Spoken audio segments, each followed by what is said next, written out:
What's happening? This one is failing school to medical school. And that's what happened. We're now at the stage where I'm studying at college to get into medical school after failing 3 of 5 hires in high school. And hires is the Scottish equivalent of what you sit before you go into university. I've no idea what it is nowadays. This was 20 odd years ago. However, today I can confidently tell you that if you failed in everything you did at high school, you can still do whatever you want with your life. And that's amazing, because parents tell you that if you don't go to school, you don't do well, you don't study hard, you don't get good grades, then you can't amount to anything. Well, I'm here to tell you that you can amount to anything that you want in your whole entire life just by making a commitment to becoming that person. Just by being who lives that life, you can live that life too. Yeah, let's jump straight into 2019, where I'm in college and studying, and I'm working as a personal trainer and running a YouTube channel. So at this point, getting into college was a series of emails to different universities to find out how I could study medicine.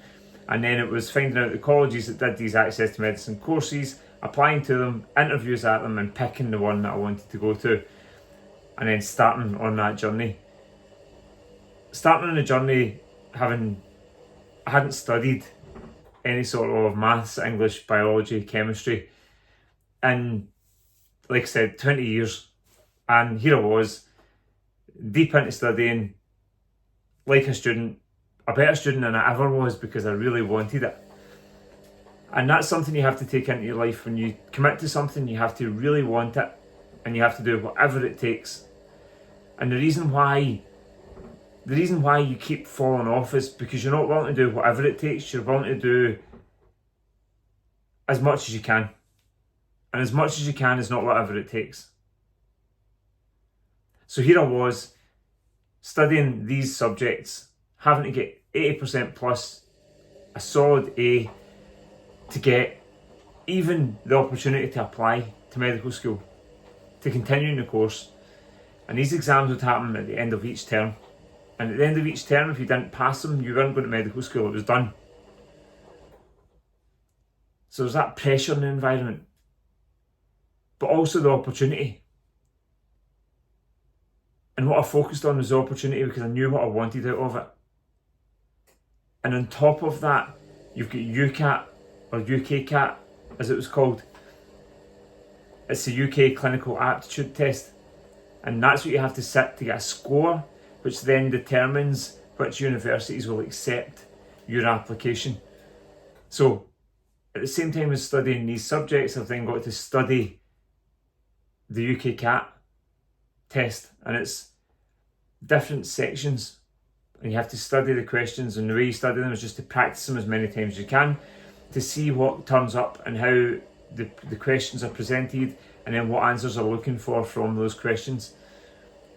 So life became heavily revolved around studying. And I still had my clients to look after, and I still had my YouTube channel to build and grow with my brother. So, as I mentioned in the caption in the last video, there was a period of 3 months between October and January where my body just went, it broke down. I ended up with like a viral infection that lasted for 3 months, probably viral fatigue. I was really burnt out, but I was burnt out because I was trying to achieve all these goals instead of just focusing on who I had to become to live the life that I was looking to lead.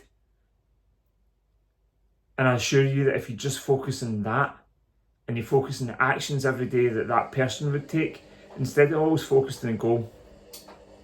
And I was talking to one of my clients this morning, and I said to him, here is a fact. The fact is, if you're working for a goal, you will take actions aligned with that goal. If you're working for growth, you will take the right actions for every part of your life, not just the goal. And it will change everything for you. So here I was, applied to medical school, sitting my UCAT, I was doing everything I possibly could, and then came the interviews for medical school, which is what we'll touch on tomorrow, where I interviewed, what the interviews are like, and how I got on, and inevitably who offered me out of the universities that I did interview with. And then you already know I ended up at the University of Edinburgh, so that's definitely one of them, but I'll cover the other ones tomorrow. The takeaway from this video is you must focus on the actions in every part of your life and who the person is that has the life you want to live. The who, you have to take every action that happens, the event that happens in your life, the actions that you need to take each day. You have to take those actions as a person who already has the life that you want. And when you do, that life is only a matter of time until it falls right into your experience of life. Have an epic evening, and I'll catch up with you tomorrow.